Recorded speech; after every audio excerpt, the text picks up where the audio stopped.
Hello, everyone. Back here again with another movie review. Again, have my friend Ben here, and we just went and saw Rise of the Planet of the Apes. So, I have a lot of things that I have to say, but I'll start off with Ben here. So, what were your initial reactions, like as soon as the movie was done? I loved it.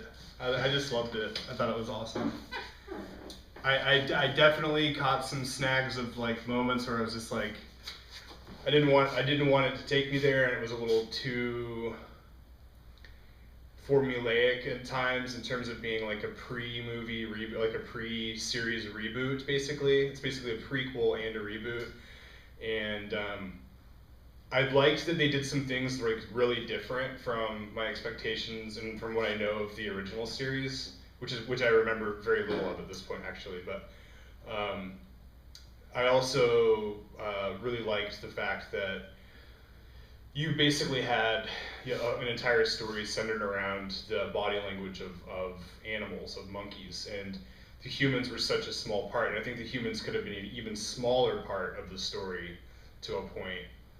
Because they were basically just there to be pretty and carry the story along, and you didn't really need as much of that. It could have just been James Franco and Caesar, and I would have been pretty happy with that relationship. But so, well, that kind of is one of the problems I had with the movie, was that just about every other human except for James Franco and his girlfriend, like, I don't even know if they even say what her name is in the movie. Like, that's a whole different thing. But like every other human in the movie is a complete moron. And they all just become antagonistic towards the apes, and like no human has any brain whatsoever, and they have no sense of compassion at all. Like every other person except for James Franco, his dad John Lithgow, and his girlfriend. Like, every other human in that movie is a complete idiot. And I'll start off first with the guy who ran the company, Geosis. This guy was an idiot. I mean, I don't know how, like, this guy rose to the ranks of being a CEO in a company, but there's a part, like, when James Franco's testing this new drug, and that's how the apes become super smart, is from this drug that he's working on to cure Alzheimer's, and if you've seen the trailer, you already know that. But so he tested on his dad, and then he comes back to the CEO of the company, and he's like, "Oh, I've already tested it on my dad." Because at first, like, the CEO is like, "Oh, you're lucky I didn't fire you, and we're not going to go ahead with any trials or anything." And then he comes and he tells him, "Oh, I tested on my dad." And then he's like, "Oh, it works? Okay, we'll spend millions of dollars on this and bring all the apes in right now, and we'll start testing the chimps and stuff." Like, he was an idiot. And then there's another part, like, near the end that really kind of bothered me, where they're on the Golden Gate Bridge, and the apes are all trying to get to this redwood forest, and they tip over this bus, and they start pushing the bus, like, down the bridge. The apes do. And all of the people, all the cops there, just start firing into the top of this bus. Like it's going to do anything. Like it's going to stop the bus. Like it's going to stop. It's like they're going to be able to shoot through a bus to hit the apes to make them stop moving it. They just unload these machine guns like into this bus for no reason. That was pretty stupid. I mean, there's quite a few other parts, but so before I get too negative about this movie, let's talk a little bit more about what you liked in the movie and what worked. Well, as far as the humans go, I just think that it was an for the purpose of the story, because the movie has a pretty like misanthropic view of humanity. You know, they basically spell out all of the negative things about people, aside from obviously the most sympathetic characters, which are James Franco and whatever her name is, and John Lithgow, the dad, and everyone else in the movie, except for I guess a couple of the lab guys, they're all very not dimensional. You're not really sure what makes them tick, but you know that they're bad. Like the neighbor is an asshole. Yeah. The guy who runs the company is a shallow asshole. All he cares about is money. And I think that those things are just like pulled out, and then the way that the humans react to this rebellion in really stupid ways is because that's what people are. They're really dumb. When they're threatened, all they know to do is shoot at stuff. So I don't think the movie was perfect at all, and I actually agree to a point with you on some of those things. But just on the level of from the moment that I sat down in the theater to the time I left, I was just thinking the whole time, I was like, man, I'm really having a good time. I'm just really and I know that it could have gone a lot further and been a lot more concrete with a much more solid story structure, and it could have been a lot more developed. But sadly, most audiences aren't looking for that anyway. Yeah. Well, yeah. I mean, so I think they were delivering what they knew to deliver, and I just think that it was so much smarter than a lot of the big blockbusters. It's my favorite blockbuster of the summer so far. Not that it's just the best movie, but it's my favorite just on the fact that you have these animals that basically slowly throughout the duration of the movie become very self-aware and fight back, and it's just really fun and interesting to watch and interesting to think about, just for the same reasons the original Planet of the Apes movie was interesting to me. That dynamic between people and animals and how one can enslave the other, and the kind of coming into oneself of the Caesar character was just so interesting to me to watch. I think that was the part of the story that I was just the most captivated by, because the effects and stuff they got real emotions out of that CGI. They got real great performance out of Andy Serkis doing the physical acting. I really felt sad for this character at times, and I felt angry for him too. Yeah. And I thought that was the most effective thing. And so when he finally turns and when he pushes James Franco away, it's damn, it's now it's on, and from that point in the movie, I mean, I definitely fell some moles, but from that point in the movie on, I was just ready for this big explosion. And my only complaint about that war is that it wasn't more violent. I just feel you would have, those monkeys just would have been ripping, because they're known to just rip each other to pieces. Yeah. I would think that if they were really identified the humans as their foes, they would just be bashing their heads into the concrete and I mean, they do some pretty crazy stuff, they throw a guy off the bridge, and I don't know, man. I just thought I thought it was really fun. I got a real kick out of it. It was much better than I thought it was going to be. So I thought the Caesar character might have been the only really good part about this movie, and I mean, granted, it is a big part of the movie, and I think that's why the movie works on many levels. You do sympathize with the character, and the body language is amazing. Just the way that he slumps his shoulders, or any of the little looks, or the part where he had when they were in the animal shelter, and he had fought back and beat the other bad ape or whatever, and then at the end he forgives him, and a lot of those things, the whole story arc too of the Caesar character I thought was really interesting. The fact that he wasn't really trying to lead a revolution, he just wanted to go to the place where he was the most at peace, which was the Redwood Forest. So I thought that was very interesting. I thought that was a good part of the movie, and that alone I think is worth watching for the movie. But there are so many parts that just drove me right out of the movie. And when it happened, it was I don't know if the screenwriters were trying to be clever, or if they were just let's throw this in there, that'll be fun. And it takes you out of the movie, and it just really bugged me. And pretty much all of those parts where they were trying to do a nod to the original. Yeah. And I think they did that way too much. We talked about that a little bit after the movie, and I just think that's a real problem. That the Star Wars movies had it. So many of the, because it's such a big trend, and has been for a lot of years now, to make these prequels, and And so the prequels are always like setting up something that needs absolutely no explanation if you've seen the movies that are supposed to follow, in time. And I just think that's a waste of time, and it takes you out of the movie that when they make literal direct references to things that in all realistic plausibility would never happen twice. There would never be the same exact line said twice by two different characters on opposite sides of the battle. Like it just wouldn't happen. And so I think that's really stupid, and it really is kind of insulting to the viewer. And I don't know if a lot of people are going because they want that. I don't know. I don't know why people would, but I'm not, everyone.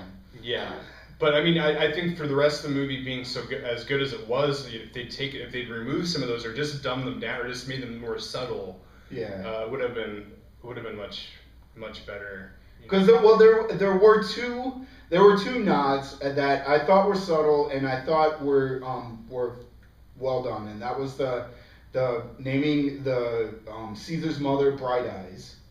I liked that because that's what they called Charlton Heston in the original. And then the part where he was playing with the model of the Statue of Liberty, and they were subtle, and I thought that especially the Statue of Liberty one was pretty clever. I liked that. The ones I didn't like though were the lines. It's a madhouse, and then the one that they never ever should have put in there was they take your paws off me, you damn dirty ape. Like that, only Charlton Heston should say that. I mean, in my opinion. And then there was another one that they did too that I can't remember, but I remember it hitting me, and I was like, oh yeah, that's another one. Yeah, there were definitely a lot of those moments that I was just like, oh. But I just, and one thing that I think a lot of people that got a lot of laughs was the part where Caesar says no. Yeah. And I didn't have any problem with that. I was like, no. There's assholes over to the right of us were just laughing hysterically, and I was like, shut the fuck up. Like that, I think that is a very warranted. I mean, do you know what fucking movie you're going to see? They're going to learn to talk. Yeah, exactly. I think they handled that remarkably well with the story. Like I do too. He says no, and then he makes some really kind of just grunt sounding words or word sounding grunts, Yeah. And then he says 3 words at the end. Yeah, we don't need to spoil that. Yeah, we won't say, but I mean, I think that's fine. He says at the beginning of the movie that their intelligence is advancing rapidly, doubling within a week, which is well within the constraints of the time that the movie takes place. So no problem with that, and I just think as far as for what it was, because aside from the first couple Planet of the Apes movies, they're all really schlocky. Yeah. And this is one of the better ones. It's not nearly as good as the first one, but it's definitely, as a Planet of the Apes movie, if you're a fan of the movies, I would totally recommend it. Yeah, I would say that as well. I would recommend it. It kind of does away with the last couple Planet of the Apes movies, but that might be a good thing, especially the third one, which was Escape from the Planet of the Apes, I think it was. That one was pretty bad, and it was extremely boring as well. But the last two had some good action, and there were some interesting parts. But yeah, I would agree that it's definitely better than the last 3 and the Tim Burton one. Yeah, it's way better than the Tim Burton one. As for the first 2, I mean, that's kind of hard. So there's another part though that bothers me a little bit, because they're rewriting, and maybe they'll change this in the sequel. And it's pretty obvious there's going to be a sequel. Is the fact that in the second Planet of the Apes, they basically explained that the apes took over because there was a nuclear war. Yeah. And that's not what happens in this movie. And well, they could make that happen, I guess. I don't know. I mean, yeah, it's a different setup. It's a preboot. It's a reboot, and it's a prequel, and it's going to be its own thing. But as a catalyst for an apocalyptic scenario, it's one of the more interesting ones. Like, it's one of the more interesting apocalypse scenarios where this formula that they're tampering with technology they don't fully understand as usual, and that's basically the same exact plot point as in the first movie. That that's what the downfall led to the downfall of humans, and it is here too. It's just a little bit of a different thing, and what's making the apes grow stronger and smarter is making the humans sick and killing them. Yeah. And so you just kind of see this thing start to snowball, which in the second movie I'm sure will be like well underway. And I just think that's really interesting. You see the gradual like formation of the apes in becoming like more humanistic, especially Caesar and his characteristics and stuff. And yeah, the problem that we talked about, my main problem with the movie was the middle, where, or not, maybe like 2/3 in, where Caesar throws the gas in, and then like instantly all the monkeys are like crazy smart, and it's just like doesn't work at all. But then I was kind of over it because I was just ready to see what they were gonna do, and that's the scene where they break out, and the scene too where I was really into the scene where it was just the monkeys, anything that was happening between just the monkeys, and especially where he lures Caesar lures the reigning kind of king. Yeah, like the alpha male when he arrives. Yeah, he lures him out, and then there's like this scene where I was almost sure they were gonna kill him. Yeah. Like I thought for sure Caesar was gonna kill this guy in front of all the other monkeys, and it was gonna have the gorilla to do it for him, and he didn't. He showed it this mercy because it was another ape, and there's just kind of like this beginnings of culture there that he's starting to formulate, like this little society with certain rules and a certain personal moral code that he's putting in. And so I just found that so interesting for an animal to be thinking on that level. Yeah, that was the better parts of the movie. I mean, and that goes back to like what I was saying, in that the Caesar, everything that happens around Caesar is probably the best parts of the movie, and which makes the movie watchable. But again, to go back to what we were just talking about the virus, though, like, and this illustrates my point again, how like all the humans in this movie are dumb as rocks, is when like they're testing the new one, and they know that this drug actually has viral properties. Like, they know it. They say it in the movie like before this shit happens, and the one guy's mask gets knocked off, and then the gas goes flying out, and why didn't they quarantine this guy? Like, that made no sense at all to me. Like, you knew that he breathed this shit in, but they let him go home. They let him like infect the rest of the people and all that other stuff. So that's just where like it kind of got implausible to me. And that I think like with just a little bit of care in like their screenwriting, they could have like made this be a little bit smarter.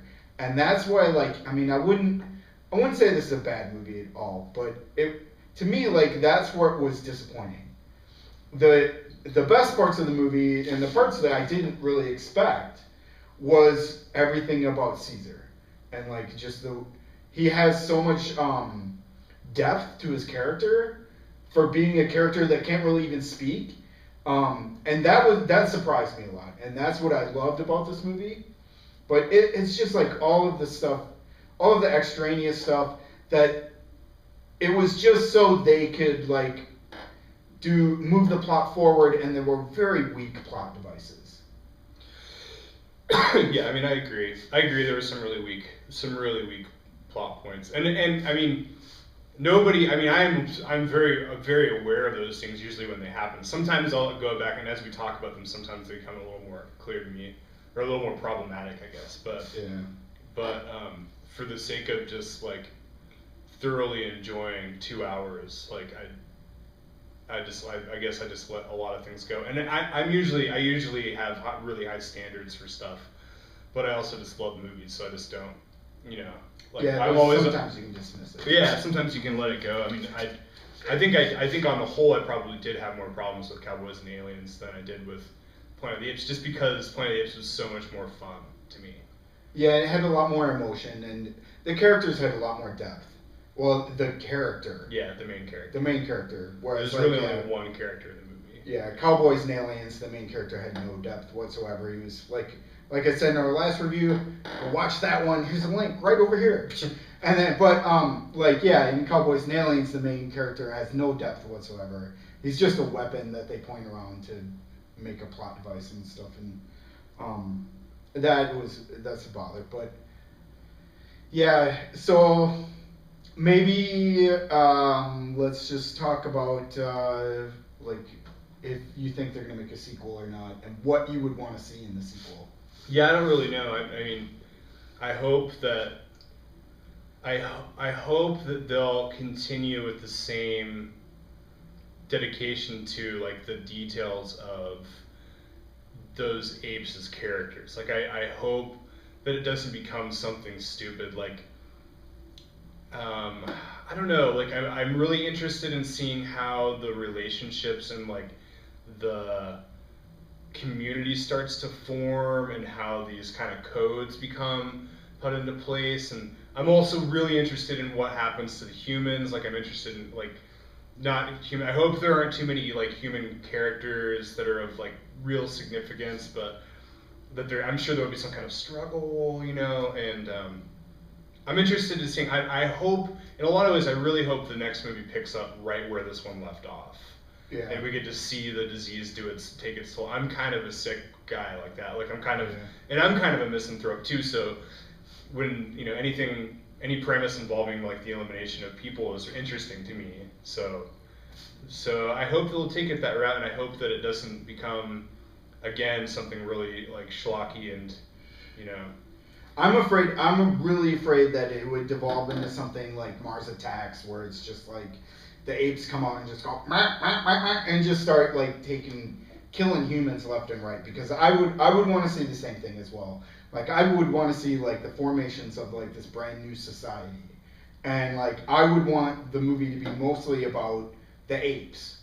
And like I don't think they should have any other human characters in there really, except for James Franco. Like I would like to see them bring him back. I think it would be worthwhile. And I think it could be a good way to counterpoint like Caesar's struggle and the struggle of the apes, and just someone who's trying to bring in a little bit of reason maybe to them. Yeah. That could be a good point, but I'm really afraid it's going to devolve into something that's just an action movie, and they try to make this big war, and I just think that would be so bad and really schlocky. So hopefully they don't do that. But there are a lot of good things about this movie, though. So would you recommend this movie? And let's because we've seen all of the blockbusters so far this summer. So we discussed probably Thor was maybe the best one before this. So do you put this above Thor? Yeah, my favorite movies this summer have been The Tree of Life, which I wouldn't say is a blockbuster, but Tree of Life and Planet of the Apes, which is a really strange combination, and a few others in there, like Beginners and a few other ones. But yeah, I mean, Thor is up there, Captain America was up there, but I definitely put it very high on my list, and it pertains so much to my interests anyway, and it delivered a lot more on that level than I expected it to. So maybe that's why I always think going in with low expectations is helpful. Like just that's my problem. Don't try and think too much about it before you go, and I try to find out as little about it as possible going into it, and then do some reading afterwards and make those connections later. But I'd have to agree. Out of all the blockbusters for this summer, I'd say it's probably the best. I was still on the fence about X-Men First Class and Thor. Like I liked both of them, and I thought both of them had quite a bit of problems though too. And I put Planet of the Apes up well above both of those. Unfortunately, I had very high expectations for this movie, and it didn't completely deliver. But like I said, it gave me something I didn't expect, and that's what made the movie for me. Yep. So definitely, we'd both recommend go see Rise of the Planet of the Apes. And that's our review. Thanks for watching.